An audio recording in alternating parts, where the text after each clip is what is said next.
This is Lady Adi from Keep Unfrozen Ministries. I want to talk to you today about eyes and keeping the eyes open. What happens when we live life with eyes wide open?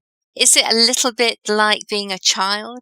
Is it having the wonder of everything around you? Is it keeping that awesomeness that you think, wow, look at that? Whether that's a bulb that's just come up, a daffodil, whether it's the change into spring from the lifeless winter that it can sometimes feel. What is it about living with your eyes open? What can you see that you wouldn't normally see? Can it be that we gain far more information through our sight, whether that be the physical sight or the internal sight, if they are open, wide open?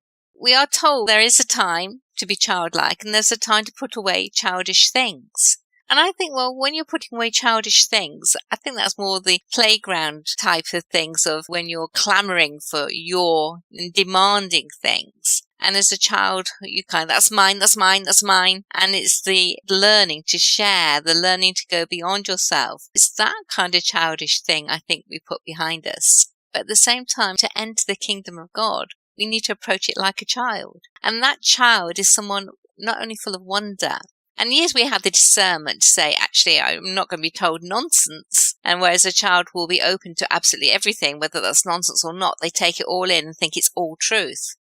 Obviously, as we grow up, we're able to discern, actually, that's not quite right, but that is right. And God will help us do that as long as our eyes are open and our hearts remain pliable, remain soft, remain not frozen, not hard-hearted. Because when we go to God with this childlike way, it means doing what children really want to do. And that is sit in the presence of people they love. They just want to be with those that they most love. They don't have to be entertained. They don't have to be busy doing things or on task or having to learn information. Sometimes they just want to be. They want to be read to. They want to be listened to. They want to be cuddled. They just want to be and have time with somebody who loves them. And that time with is such a precious gift. And perhaps in the busyness of our life, that is the gift that we can give to anybody, to give them time, to listen to them, to be with them, without the distraction of the next thought or the next person we want to see. That's quite a challenge. It's certainly a challenge for me. Now, I often struggle with the verses in the Bible that talk about God closing the heart and closing the eyes and allowing people to be hard-hearted. But the more I think about it, the more I think, well, actually, if you want to go deep with God, He's not going to close those parts for you, is He?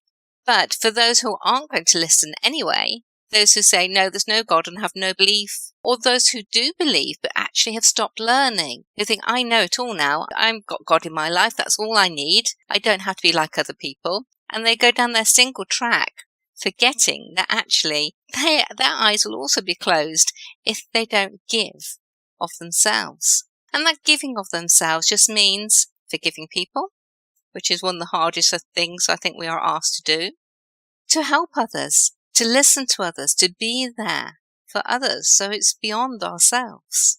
What do you think? Now, this whole point of God closing this off, you kind of think, well, why would He keep pouring out His love for someone who's going, I'm not interested, actually, you don't need to tell me that because I know anyway, or just saying, actually, I see God in a different way. He's a man on a cloud with a big fluffy beard. He doesn't really care, because if He did care, we wouldn't have the wars. We wouldn't have children starving in the world. There's lots of things which would happen which is God's fault, and He doesn't care, so I'm not interested in Him.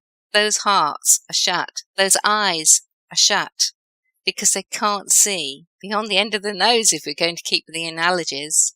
So what can we do? Well, I heard a lovely story about the sun and the Creator's sun, and it's the sun that shines down. And how does it shine down on us? It shines down, and in that warmth, it changes things. It changes the soil. The soil changes from being all soggy and wet and muddy, and it becomes, so it's clay and pliable. But if it continues without anyone making any difference, that same soil becomes hard, it becomes brittle, it becomes dry and cracked. And yet the sun like the revelation of God, can actually turn things like butter and melt it and soften it. How do you want to be? Do you want to be a hard-hearted person, or do you want to be more soft, more pliable? Which can only happen with the revelation of God. It's Him in us which helps us to be all the things that He wants us to be. You have two choices. You can learn more and enter into a deeper relationship with God. Or you can deny His existence, think of other alternatives, and continue with your own man-made ideas. I'm hoping I'm talking to those who prefer the former. It's not an easy ride, it's not an easy journey. So tell me 3 things that you're going to do to help yourself open your eyes and see more of God, see more into this invisible world. How will you know? I think one of the reasons you know is when your vocabulary changes, when your thinking changes, and you think, I'm going to do that for that person. So you begin to serve more. And the word not comes out of your vocabulary. So I'm not going to forgive that person, I'm not going to help that person, and I'm not, you fill in the gap. Take away the not. Make it disappear, and you can forgive that person. You can do a little bit more for that person. You can listen to that person, and you can only do it through His revelation. Lady AD, keep on frozen.